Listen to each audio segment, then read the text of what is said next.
Welcome, this is Vikas before you and you're watching Oxford English. Before moving on in this session, I would like to say something about the session that it's all about book readings. यानी आज का session सिर्फ 12th के बच्चों के लिए। अगर आप 12th के बच्चे हैं तो सेशन में बने रहिए, अन्यथा आप इसको स्किप कर दीजिए। देखिए मैं किस बुक पे काम करने वाला हूँ, बुक को देख सकते हैं आप, story of English.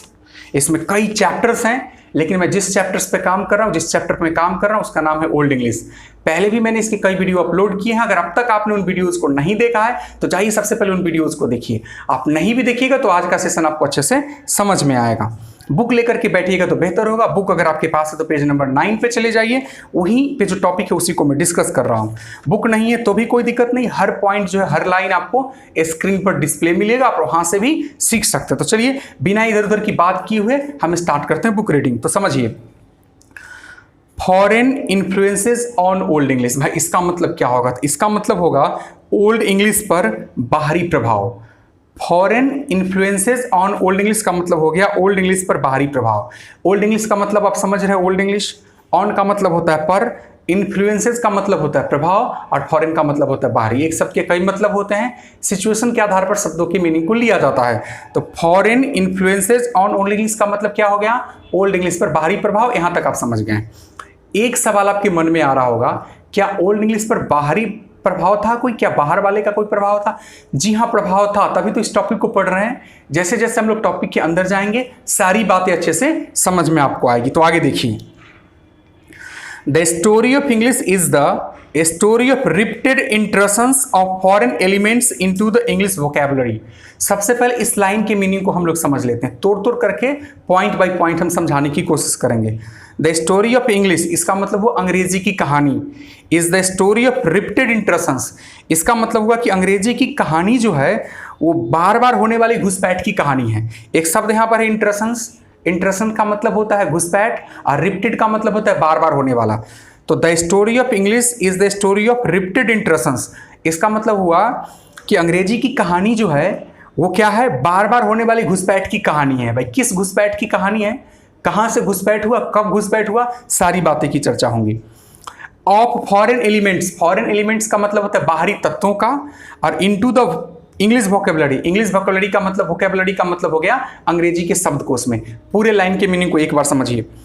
The story of English is the story of repeated intrusions of foreign elements into the English vocabulary. इसका मतलब हो गया कि अंग्रेजी के शब्दकोश में, अंग्रेजी के शब्दकोश में बाहरी तत्वों का बार बार होने वाली घुसपैठ की कहानी जो है वही अंग्रेजी की कहानी है। अंग्रेजी के शब्दकोश में बाहरी तत्वों का बार बार होने वाली घुसपैठ की कहानी जो है वही अंग्रेजी की कहानी है। इस लाइन का मतलब आपको समझ में आ गया। अगले लाइन पे चलिए। From the earliest times, from the earliest times का मतलब हो गया कि शुरू से, एकदम शुरू से। From the earliest times, from the earliest times का मतलब क्या हुआ? एकदम शुरू से। The country had been subjected, the country had been subjected, subject का एक मतलब तो विषय होता है, लेकिन यहां पर सब्जेक्ट का प्रयोग वर्ब के रूप में हुआ है, और सब्जेक्ट का मतलब होता है अधीन होना। ठीक है। फ्रॉम द अर्लीस्ट टाइम्स, शुरू से, एकदम शुरू से। The country had been subjected, देश जो है वो अधीन रहा है, गुलाम रहा है, अधीन रहा है। टू सक्सेसिव अग्रेशंस, सक्सेसिव का मतलब होता है लगातार, एक के बाद एक, और अग्रेशंस का मतलब क्या होता है? आक्रमण, हमला। फ्रॉम द अर्लीस्ट टाइम्स, शुरू से। The country had been subjected, देश जो है अधीन रहा है। टू सक्सेसिव अग्रेशंस, लगातार यानी कि बार बार होने वाले आक्रमण का। बाय फॉरेन इन्वेडर्स, विदेशी आक्रमणकारियों के द्वारा, फॉरेन या बाहरी आक्रमणकारियों के द्वारा। फॉरेन का मतलब होता है बाहरी, और इन्वेडर का मतलब होता है आक्रमणकारी। सच एज द रोमन्स, जैसे कि रोमन्स, फ्रेंच एंड स्कैंडिनावियंस। फिर से इस पूरी लाइन को समझ लीजिए। शुरू से देश जो है वो बार बार यानी लगातार होने वाले आक्रमण, जो कि बाहरी के द्वारा किया गया था, आक्रमण, बाहरी जो आक्रमणकारियों थे उनके द्वारा किए गए, बार बार किए गए आक्रमण, लगातार किए गए आक्रमणों का अधीन रहा है। और वो आक्रमणकारी कौन थे? रोमन्स थे, फ्रेंच थे, और स्कैंडिनावियंस थे। Romans, French, Scandinavians. ठीक है। ये बाहरी आक्रमणकारी थे और इनके द्वारा बार बार किए गए आक्रमण का देश शुरू से ही क्या रहा है, अधीन रहा है। मतलब देश को इनके द्वारा किए गए आक्रमण का शुरू से ही सामना करना पड़ा है। यहां तक समझ गए, आगे बढ़ते हैं। अर्लियर मतलब पहले, दे ब्राउट देयर ओन लैंग्वेजेस मतलब जब भी कोई आक्रमणकारी आते थे, बाहरी आते थे, जो आक्रमणकारी होते थे, आक्रमण करते थे और जब जीत हासिल करते थे तो सबसे पहले जब वहां सेटल होते थे तो अपनी भाषा को लाते थे। क्या लाते थे?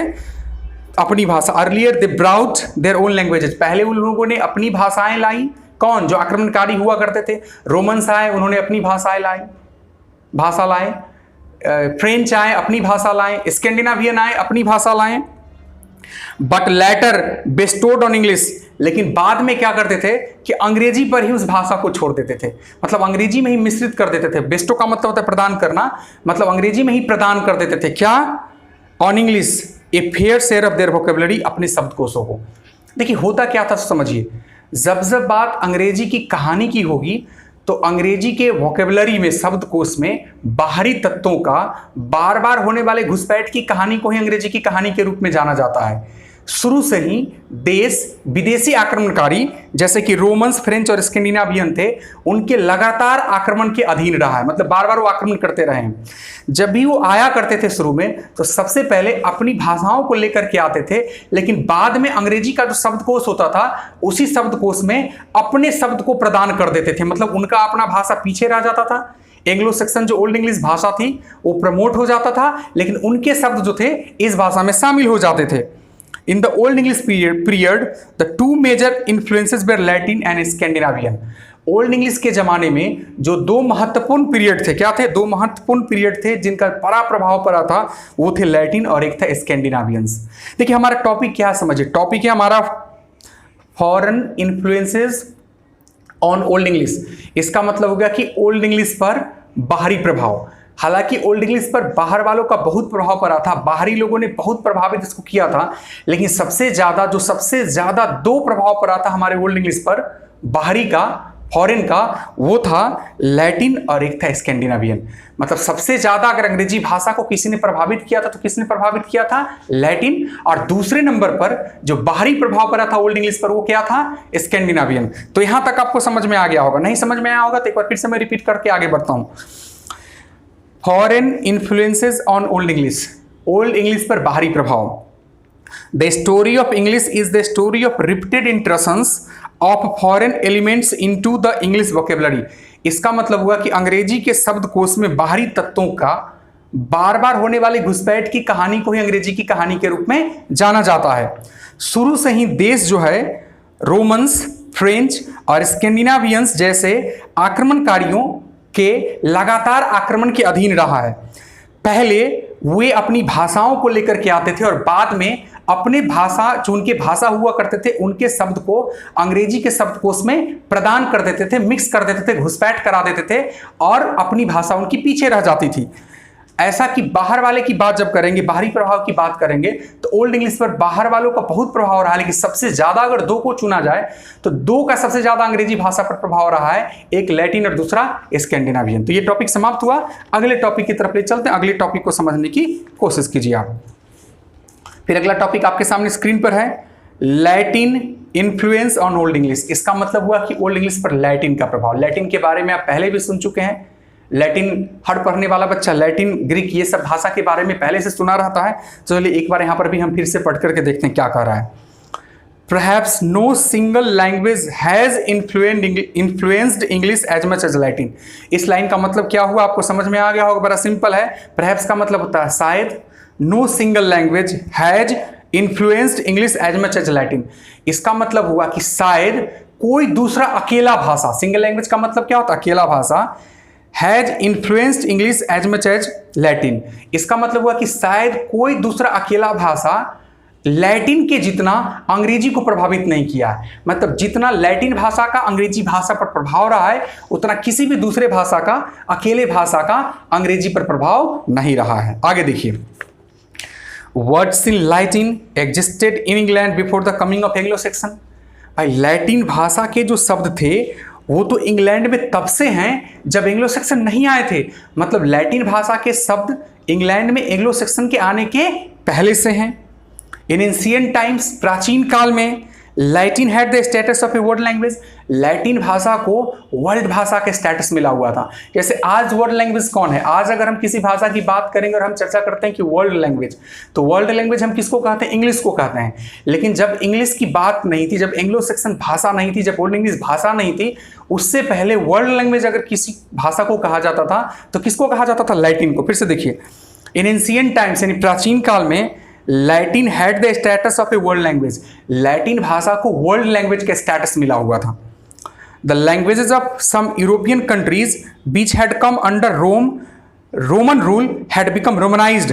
The language of some European countries, कुछ यूरोप के देशों के जो भाषाएं थे, कुछ यूरोपियन कंट्रीज थे, यूरोप के कुछ देश थे, उनकी भाषाएं थी, विच had come under Roman rule, जो कि रोम शासन के अंतर्गत आ गए थे। मतलब जहां जहां रोम का शासन था, ठीक है, वहां जो भाषाएं बोली जाती थी यूरोप में, जैसा कि आपको पता है कि रोम का शासन रहा था, तो जिन देशों में रोम का शासन था, रोम के शासन के अंतर्गत जो देश आए थे, उनकी जो भाषाएं थी वो सब क्या हो गई थी? रोमनाइज्ड हो गई थी, रोम का होकर के रह गए थे। हाउएवर दिस प्रोसेस ऑफ रोमनाइजेशन, जैसे कैसे अंग्रेजी की कहानी हम पढ़ते, तो अंग्रेजी की कहानी में क्या होता है? बाहरी तत्व आते हैं और अंग्रेजी में घुस करके अंग्रेजी का होकर के रह जाते हैं। लेकिन इंग्लिश से पहले अगर कोई वर्ल्ड लैंग्वेज था तो लैटिन भाषा थी, और उस समय रोम का जो शासन हुआ करता था, तो रोम का शासन जहां जहां होता था, यूरोप के देशों की भाषाएं जो थे रोम के शासन के अंतर्गत आकर के रोमनाइज्ड हो गए थे, रोम का होकर के रह गए थे। हाउएवर, किसी भी तरह से this process of Romanisation was halted, मतलब किसी भी तरह से ये जो रोमनाइजेशन का प्रोसेस था, यानी सब कुछ जो रोम का होता चला जा रहा था, इस प्रोसेस को ठहराव आया, इस प्रोसेस में ठहराव आया और ये प्रोसेस रुका bye the arrival of the Anglo sections, Anglo sections के आने से। यानी कि एंग्लो सेक्शंस के आने के पहले यूरोप में जो था वो हर कुछ रोमन होता चला जा रहा था, रोम का शासन था, रोम के शासन के अंतर्गत जो जो भाषाएं होती थी वो रोम का होकर के रह जाते थे। लेकिन किसी भी तरह से एंग्लो सेक्शन के आने के बाद ये रोमनाइजेशन का प्रोसेस जो था वो क्या हो गया? रुक गया। And the collapse of the Roman Empire, Roman Empire के कोलैप्स होने के कई कारण थे, जिसमें से एक एंग्लो सेक्शन भी था। एंग्लो सेक्शन का इंग्लैंड में आना रोमन साम्राज्य के पतन का एक कारण भी माना जाता है। हालांकि कई कारण थे, उसमें से एक कारण ये भी है। Most of the borrowed words in Latin relate to the areas which the supremacy of Romans was recognised. Most of the borrowed words, ज्यादातर उधार लिए गए शब्द इन लैटिन, लैटिन भाषा में, रिलेट टू द एरियाज, उन एरिया से relate होते थे, उन एरिया से जुड़े होते थे।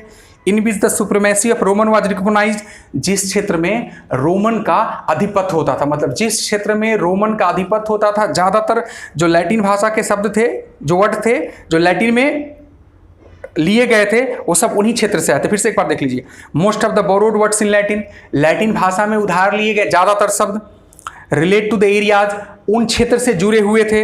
In which the supremacy of Roman was recognised, जिसमें रोमन के आधिपत्य को जाना जाता था, रोमन का आधिपत्य जहां पर था। वर्ड सब देख लीजिए क्या क्या है, that is military, agriculture and trade. ये सारे शब्द जो थे कहां से आए थे? लैटिन भाषा में लिए गए थे, मिलिट्री में, एग्रीकल्चर में, ट्रेड में, इस सब में रोम का आधिपत्य था, अतः इन शब्दों को लैटिन में ला करके शामिल कर दिया गया था। एंड कॉमर्स तथा कॉमर्स शब्द, सम एग्जाम्पल्स आर, कुछ एग्जाम्पल्स है। वाल फ्रॉम लैटिन वैल्यूम, लैटिन शब्द के वैल्यूम से क्या बनाया गया? वाल।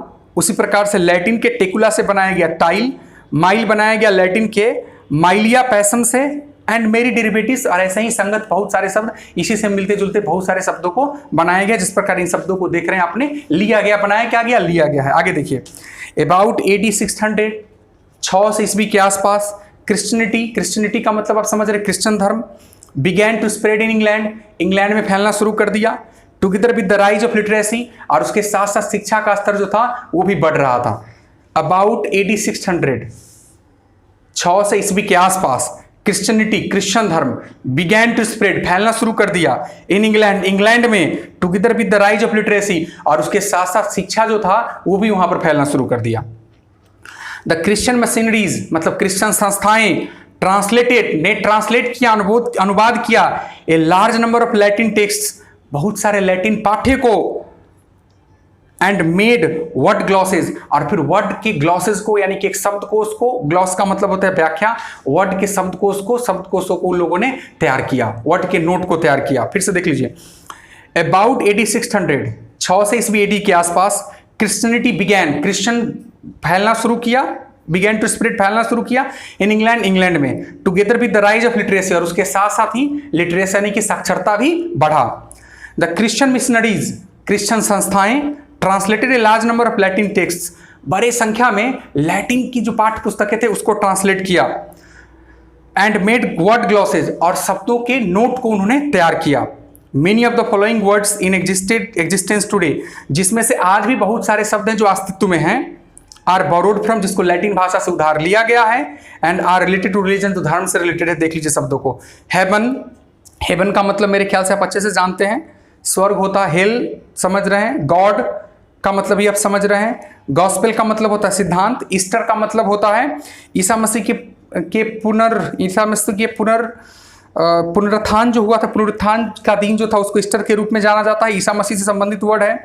सीन का मतलब पाप है, एल्टर का मतलब परिवर्तन है, एबॉट का मतलब महंत, आल्म्स का मतलब भीख, एंजल का मतलब आप समझ रहे हैं, मैस का मतलब होता है ढेर करना, नन का मतलब सन्यासिनी, पृष्ठ पुजारी इत्यादि।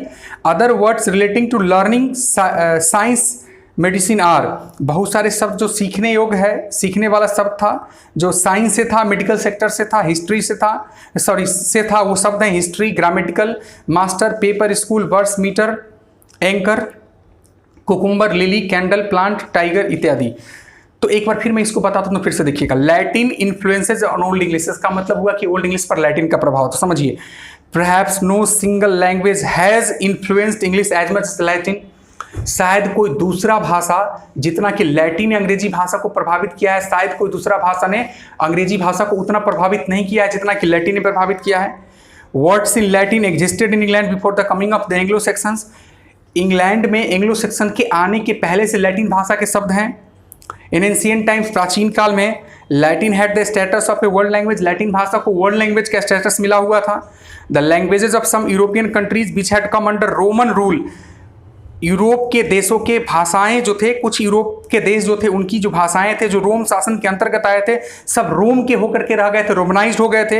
However this process of Romanisation was halted by the arrival of the Anglo Saxon, और किसी भी तरह से ये रोमनाइजेशन होने का जो प्रोसेस था एंग्लो सेक्शन के आने के बाद बंद हुआ था। And the collapse of Roman empire, और इसी प्रकार रोमन इंपायर का जो कोलैप्स हुआ था, पतन हुआ था। रोमन इंपायर के कोलैप्स में कई कारण थे, एक कारण एंग्लो सेक्शन का आना भी था। Most of the borrowed words in Latin relate to the areas in which the supremacy of Romans was recognised, ज़्यादातर शब्द जो लैटिन भाषा में जो हैं और जो संबंधित है जिन क्षेत्रों से, उन्हीं क्षेत्रों से जिस क्षेत्र में रोमन का आधिपत्य हुआ करता था, that is military, agriculture, trade, commerce इत्यादि। कुछ एग्जाम्पल भी उसकी है, वाल, टाइल, माइल, और ऐसे भी बहुत सारे शब्द। लगभग अबाउट AD 600, 600 ईस्वी के आसपास Christianity began to spread, Christian धर्म फैलना शुरू किया इंग्लैंड में, together with the rise of literacy, शिक्षा के स्तर के बढ़ने के साथ साथ। The Christian missionaries translated a large number of Latin text, Christian संस्थाएं ने बड़ी संख्या में लैटिन पाठ्य को ट्रांसलेट भी किया था। नॉर्थम्बरियन के बारे में आप जानते हैं। और लैटिन से, फ्रॉम लैटिन, लैटिन भाषा से शब्द जो लिए गए थे, बहुत सारे शब्द जो आज भी एग्जिस्टेंस में हैं, जो धर्म से संबंधित है, उन शब्दों को आप देख रहे हैं। Heaven, hell, God, gospel, Easter, sin, altar, abbot, alms, angel, mass, nun, priest, etc. Other words relating to learning, science, medicine are history, grammatical, master, paper, school, birds, meter, anchor, cucumber, lily, candle, plant, tiger इत्यादि। तो मुझे लगता है कि आज का session आपको अच्छे से समझ में आ गया होगा। इस सेशन को देखिए, समझने की कोशिश कीजिए, फिर मैं अगले सेशन में आगे के टॉपिक को लेकर के आपके सामने उपस्थित रहूंगा। तो आज जी विकास कुमार को